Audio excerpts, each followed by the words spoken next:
శ్మశానం అంటే రుద్రస్థానం. ఓకే. రుద్రస్థానంలో మేము జీవిస్తాము అంటే ఒక సైనికుడిలా జీవిస్తాం. అంతకు మించి మాలో ఉండే వైరాగ్యాన్ని స్థిరీకరించుకోవడానికి మనిషి తలుపు జీవితం గురించి అక్కడ పరిశోధిస్తూ ఉంటాము. అంతకు మించి గొప్ప వ్యక్తి అనుకోండి, ఈ చనిపోయిన వ్యక్తి సద్గతి కలిగించని చెప్పి ఆ ఈశ్వరుని ప్రార్థిస్తాం. వాళ్ళు మాకేం సంబంధం ఉండక్కర్లా, వాళ్ళేం మాకు ₹1 ఇయ్యక్కర్లా, అదేవిధంగా మేము ప్రార్థిస్తాము. అదే వాడొక దుర్మార్గుడు అనుకోండి, వీడికి ఖచ్చితమైనటువంటి జన్మనే ప్రసాదించు అంటాం. ఖచ్చితమైన జన్మనే ప్రసాదించు అంటే దాని అర్థము ఇట్లాంటి వెధవులకి ఎలాంటి జన్మ రావాలో అలాంటి జన్మే ఇవ్వు అని ప్రార్థించడమే. ఇదే మా తలుపు పని. ఓకే. సద్గతులు లేకుండా చూడమంటారు. సద్గతులు కాదు, అసలు ఏ గతి లేని విధంగా బతకాలి. అచ్చా. ఓకే.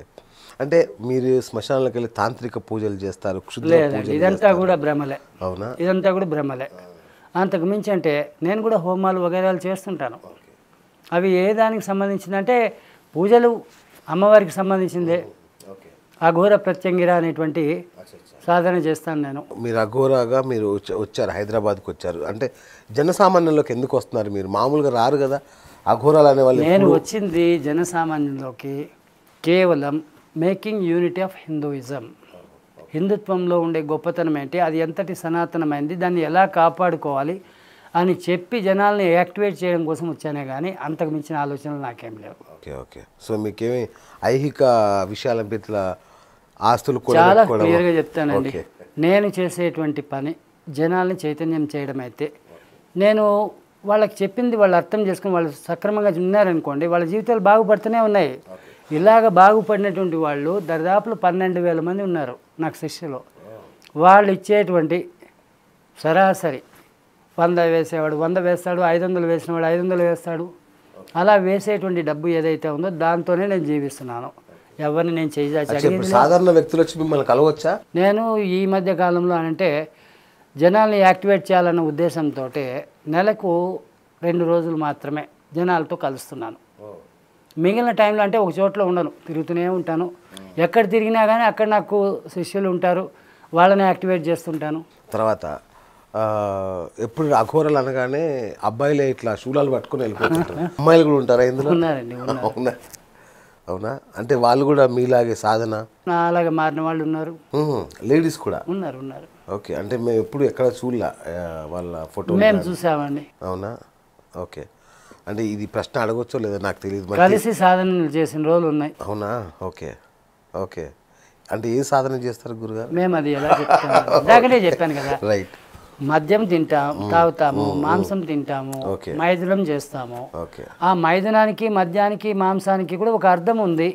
అవన్నీ సాధన రహస్యాలని చెప్పి నేను చాలా క్లియర్గా చెప్తున్నాను. అఘోరీలు అనగానే నగ్నంగా తిరుగుతారు, నగ్నంగా సంచరిస్తారు అనేది ఉంటుంది కదా, అది నిజమేనా? నగ్నంగా తిరిగే మాట వాస్తవమే, నగ్నంగా సంచరించిన మాట వాస్తవమే. కుంభమేళా వచ్చింది, ఆ కుంభమేళాలో ఎంతమంది లేరు నగ్నంగా? అదేవిధంగా మేము సాధనలు చేసే క్రమంలో మేము ఉండేటువంటి ప్రదేశంలో ఎక్కడైనా కానీ మేము నగ్నంగానే ఉంటాం. మేమేం నగ్నత్వం తెలియని వాళ్ళేం కాదు. రెగ్యులర్గా ఉండడం కాదు. రెగ్యులర్గా అంటే ఇక్కడ ఏంటంటే మేము అడవిలో ఉంటాం అనుకోండి, మేము అక్కడ ఎలా ఉన్నా మమ్మల్ని అడిగేవాడు లేడు. అదే మేము రోడ్డు మీకు వచ్చామనుకోండి, ఎంతమంది రాళ్ళేసి కొడతారు, ఎన్ని కుక్కలు వెంటబడతాయి. కనీసం ఇదన్నా అర్థం చేసుకోవాలిగా, ఇంగిత జ్ఞానం ఉంటే నాకు. అందుకనే ఇలాంటి బట్టలు వేసుకో. రైట్. అయ్యో రామ, లేడీస్ ఏంటి జెంట్స్ ఏంటి అందరూ ఉంటేనండి. మీరు ఇక్కడ లేడీస్ జెంట్స్ అని అనుకుంటున్నారు. మేము లేడీస్లో కానీ జెంట్స్లో కానీ చూసేది కేవలం ఆత్మ మాత్రమే. ఎప్పుడైతే ఫిజికల్ థాట్తో ఉంటామో అప్పుడు లేడీ అవుతుంది, జెంట్స్ అవుతుంది. ఎప్పుడైతే ఆత్మ అనేటువంటి థాట్లో ఉంటామో, సోల్ థాట్, ఆ థాట్లో ఆడైనా మాకు ఒకటే, మొగైనా ఒకటే. సింపుల్ చెప్పాలంటే జంతువులు ఉన్నాయనుకోండి, జంతువులకి సెక్స్ పట్ల ఒక అవగాహన ఉంది, కానీ మనుషులకు సెక్స్ పట్ల అవగాహన లేదు. తెల్లారు లేస్తే రోజు 3 సార్లు 4 సార్లు వంట ఓపుకుంటే ఎన్నిసార్లు ఉంటే అన్నిసార్లు అదే పనిగా జీవిస్తాడు. ఆడదంటూ కనబడితే చాలు ఎమోషనల్గా ఫీల్ అవుతాడు. నిజానికి చెప్పాలంటే ఆత్మస్థితిలో చూస్తే ఎక్కడ అంగభేదం ఉంది? అంతకు మించి చూసి ఉన్నాం కదండి. ఇవాళ రోజు కొత్తగా చూపిస్తే మాకేమైనా వచ్చేది ఉందా? ఇది అర్థం చేసుకొని వాళ్ళు మమ్మల్ని ఎన్నెన్నో మాట్లాడతారు. వాళ్ళు ఎన్ని మాట్లాడుకుని మాకు వచ్చే నష్టం లేదు. ఈ నాగ సాధువులు ఈ అఘోరలు ఏదైతే ఉన్నారో కుంభమేళా రోజులో వేల సంఖ్యలో కనిపిస్తారు. ఆ తర్వాత మళ్ళీ ఎక్కడ కనబడరు. ఏంటి కుంభమేళాకు మీకున్న సంబంధం ఏంటి? కుంభమేళా అనేది ఏంటంటే అది 12 సంవత్సరాలకు ఒకసారి, లేదా 144 సంవత్సరాలకు ఒకసారి, లేదా 1000 అండ్ అబవ్ ఉండేటువంటి సంవత్సరాలకు ఒకసారి మహా కుంభమేళాలు వస్తుంటాయి. అది మేము ఎలా నమ్ముతామంటే ఈ కుంభమేళాలు అనే దాంట్లో అమృత బిందువు అనేది వర్షిస్తుందని మేము నమ్ముతాం. ఆ అమృత బిందువు పడినటువంటి ప్రదేశాలు ఏవైతే ఉన్నాయో అక్కడే కుంభమేళాలు కూడా కొనసాగుతూ ఉంటాయి. ఇవి ఏంటి, గంగా నది కావచ్చు, నర్మదా నది కావచ్చు, ఇట్లాగా కొన్ని క్షేత్రాలు ఉన్నాయి కుంభమేళాలు జరిగేవి. అలాంటి క్షేత్రాల్లో మేము మొట్టమొదటి స్నానం చేస్తాం, షాహీ స్నానం అంటారు. ఆ టైంలో మేము అలాగే నగ్నంగానే ఉంటాం. Okay okay right. గంగా నదికి అఘోరాలకి ఏమైనా సంబంధం ఉందా? ఎందుకంటే గంగా నది అని అంటే పుట్టినీళ్ళు లాంటిది. అది గంగోత్రి నుంచి గంగాసాగర్ వరకు ఉండేటువంటి నదీ పరివాహక ప్రాంతంలో ఎక్కడైనా మేము ఉంటాం. ఓకే. కాశీకి మీకున్న ప్రత్యేక అనుబంధం ఏంటి? మాకు మాత్రమే కాదండి, హిందూ అన్న ప్రతి ఒక్కడికి కాశీ అంటే గొప్ప అనుబంధం ఉంది.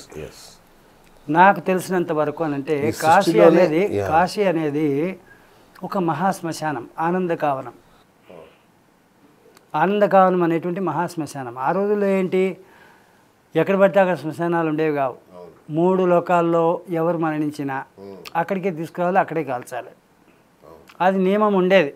అందుకే దక్షయజ్ఞం సమయంలో సతీదేవి మరణించినా కూడా శివుడు భుజాన్ని వేసుకుని వారణాసికే వచ్చి చేరాడు. ఆ వారణాసి అన్నది అంత గొప్పది కాబట్టి ఇప్పటికీ వారణాసిలో చాలామంది ఎక్కడెక్కడి నుంచో స్టేట్లకి అతీతంగా వచ్చి అక్కడ సెటిల్ అయిపోతుంటారు. వాళ్ళేం వృత్తి వ్యాపారాలు చేసేవాళ్ళు కాదు, ఏం కాదు. ఇంట్లోంచి ఎంతో కొంత తెచ్చుకుంటారు, ఆ తెచ్చుకున్న దాన్నే పెట్టుకుని తింటూ ఉంటారు. రోజు నదికి పోతుంటారు, గుడికి పోతుంటారు, స్నానం చేస్తుంటారు. ఎప్పుడో కన్ను మూసుకోవాల్సి వచ్చినప్పుడు కన్ను మూసుకుంటారు. ఇలాంటి స్థితిలో కాశీలో మరణించినా చాలు అనుకుని జీవిస్తున్నారు. సో నాకు తెలిసి ఇంకా మీకు సంబంధించిన అన్నీ అడిగేశాను. అంటే అఘోరాలకు సంబంధించిన అన్నీ ఉన్న సందేహాలన్నీ నాకు తీరిపోయినట్టే. ఇక ఈ ప్రాపంచిక విషయానికి వద్దాం. సో మీరు చూశాను నేను, అంటే మీరు జగనే సీఎం అవుతారని చెప్పారు, అది జరిగింది. ఇట్లాంటి చాలా విషయాలు జరుగుతున్నాయి కదా. అంటే మీరు కాలజ్ఞానం కూడా చెప్తుంటారా ఏంటి? నేను జ్యోతిష్యాలు చెప్పనండి. కాలజ్ఞానం అన్నాను, జ్యోతిష్యం అనలే, కాలజ్ఞానం. జ్యోతిష్యం లాంటిదే కాలజ్ఞానం, కాలజ్ఞానం లాంటిదే జ్యోతిష్యం. నేను చాలా క్లియర్గా చెప్తాను, అలాంటివి నేను చెప్పనండి. ఓకే. మాకు మా గురువుల తాలూకు సహచర్యం వల్ల, మేము నేర్చుకున్న విద్యల వల్ల మాకు కొన్ని అర్థమవుతాయి. ఇది ఇంతే, అది వ్యవస్థ ప్రకారం అయితే మేము చెప్తాం, ఇది ఇంతే. వ్యక్తి ప్రకారం అయితే మాట్లాడము. అంటే వైఎస్ లాగే జగన్ కూడా చనిపోతారు, జగన్ మరణ రహస్యం. నాకు దీని గురించి ఎన్నో కాల్స్ కూడా వచ్చినాయి. అవును, చెప్తాను నేను. రాజశేఖర రెడ్డి తాలూకు ప్రిన్సిపల్ తోటే వైఎస్ఆర్ కాంగ్రెస్ అన్నది స్థాపించబడినట్లయితే అదే సిస్టమ్స్ తోటి ఈ ఎజెండాగా పెట్టుకుని జరిగిన ఎన్నికల్లో గట్టిగా పోటీ ఇస్తే ఆ పోటీ ఫలితంగా ఆ వైఎస్ఆర్ తాలూకు స్కీమ్లు వగైరాలే జీవనాధారం, జీవం అని అర్థం చేసుకుంటే ఇప్పుడు జరిగినటువంటి ఒక టర్మ్ కాదండి, ఇంకొక 3 టర్మ్లు కూడా కంటిన్యూస్గా జరుగుతుంది. ఓకే. కాకపోతే వైఎస్ఆర్ స్కీమ్లు ఏవైతే ఉన్నాయో అది కొలాప్స్ కాకూడదు. ఓకే. అదేవిధంగా హిందువులకు సంబంధించినటువంటి కాన్సెప్ట్లు ఏవైతే ఉన్నాయో వాటికి ఎటువంటి డ్యామేజ్ కాకూడదు. ఓకే. సర్వమత సహనం మంచిదే, కాకపోతే ఇక్కడ నేను అనేది ఏమంటానంటే ఇతర మతస్థులు హిందువుల మీద మతపరమైన దాడులు చేస్తున్నారు. గవర్నమెంట్లు కూడా ఆ మతపరమైన దాడులని కావాలనే ప్రోత్సహిస్తున్నాయి. ఎందుకని అంటే హిందువులు ఓటు వేసినా వేయకపోయినా పర్వాలా, మైనారిటీ వర్గాలు కనుక ఓట్లు వేస్తే ఖచ్చితంగా మేము గెలుస్తామన్నది ఈ రాజకీయ నాయకుల తాలూకు క్యాలిక్యులేషన్స్. ఇలాంటి క్యాలిక్యులేషన్ వల్లే హిందువులకు విలువ ఇవ్వకుండా హిందువులకే వీళ్ళు వెన్నుపోట్లు పొడుస్తున్నారు. అలాంటి పరిస్థితుల్లో ఇదే వైఎస్ఆర్ కాంగ్రెస్ అదేవిధంగా వెన్నుపోట్లు పొడిచేటువంటి దిశకు చేరుకుంటే ఇది కూడా వెన్నుపోటుకు గురి కాక తప్పదు. ఇది కూడా నేను చాలా ఖచ్చితంగా చెప్తున్నాను. ఇంకొక 3 టర్మ్స్ వస్తుందని చెప్తున్నాను.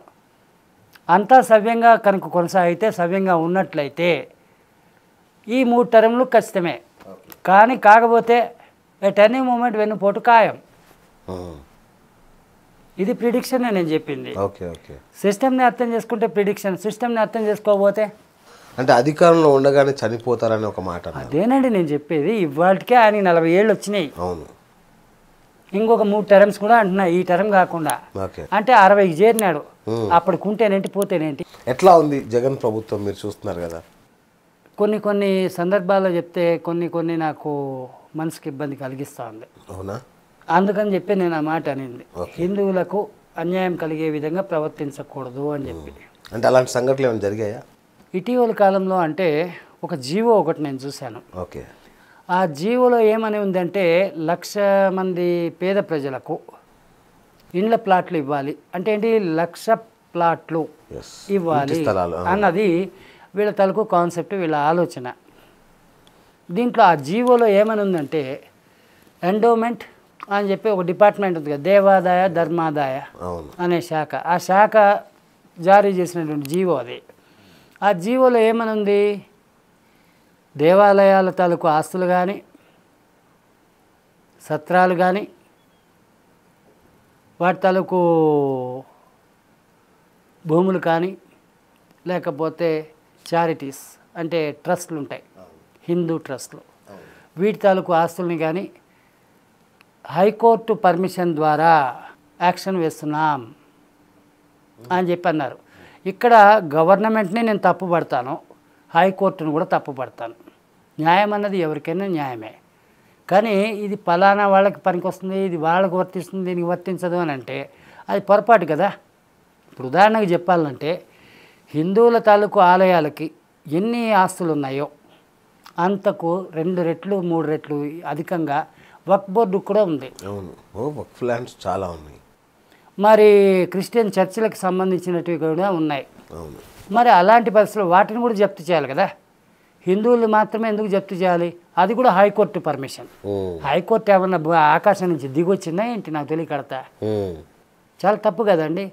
హైకోర్టు ఎంతవరకు పరిమితం కావాలి, సుప్రీంకోర్టు ఎంతవరకు పరిమితం కావాలి అంటే ప్రజావాజ్యాలని పరిష్కరించే దిశగా పనిచేయాలనే కానీ లేని వివాదాలను సృష్టించడానికి కాదు. భగవంతుడి తాలూకు ఆస్తిని ఫలానా సెక్షన్ల కింద ప్రభుత్వాలు కావచ్చు, వ్యక్తులు కావచ్చు ఆక్రమించవచ్చు అనేటువంటి అధికారం ఏ కోర్టుకు ఉంది చెప్పండి? ఏ వేదంలో చెప్పబడింది, ఏ న్యాయశాస్త్రంలో చెప్పబడింది? అదేదో పిచ్చి చట్టాలు చెప్తున్నారు, అది బిఆర్ అంబేద్కర్ రాసిందే. అవన్నీ ఆ రోజు రాశాడు పిచ్చిగా. ఇది ఈరోజు రాస్తే చల్లదు. ఈరోజు ఉండేటువంటి పరిస్థితులు వేరు, ఆ రోజున్న పరిస్థితులు వేరు. ఆనాడు మనిషికి ఉండేటువంటి ఆలోచన విధానం వేరు, ఈనాడు మనిషికి ఉండే ఆలోచన విధానం వేరు. అప్పటి చట్టాలు ఇప్పుడు కూడా వర్తిస్తాయా? ఇదే కరెక్ట్ అని అనుకుని సుప్రీంకోర్టే కూడా తప్పు చేస్తే నేను ఒక అఘోరిగా నా అభిప్రాయాన్ని ఖచ్చితంగా చెప్తున్నాను నేను. అది కూడా తప్పే. సుప్రీంకోర్టే చేసినా కూడా తప్పే.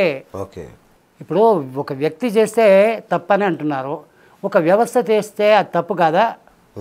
ఒక రాజు చేస్తే తప్పు కాదా? ఇప్పుడు ప్రజాస్వామ్యం అంటున్నారు, డెమోక్రాటిక్ అని అంటున్నారు. మరి డెమోక్రాటిక్ అని అంటే అదే చట్టాల ప్రకారంగా అనుకుంటే రాజుకి అదే చట్టం వర్తిస్తుంది, బిచ్చగాడికి కూడా అదే చట్టం వర్తిస్తుంది. అలాంటి పరిస్థితుల్లో మతపరమైన దాడుల క్రమంలో ఇప్పుడు జరుగుతున్నటువంటి ఈ దేవాదాయ ధర్మాదాయ తొక్క ఆదాయము అని చెప్పి అంటున్నారు కదా, వీళ్ళు చేసే పనులను సమర్థించదగిందేనా? సుప్రీంకోర్టు కావచ్చు, హైకోర్టు కావచ్చు. అది చేసిందంటే అవి కూడా తప్పు చేసినట్టే కదా. ఇది అర్థం చేసుకుండా ప్రభుత్వాలు హిందువుల తాలూకు ఆస్తుల్ని, హిందూ దేవాలయాల తాలూకు ఆస్తుల్ని కబ్జా చేసే విధంగా కనుక ప్రయత్నిస్తే ఇది కూడా కుట్టకూలిపోక తప్పదు.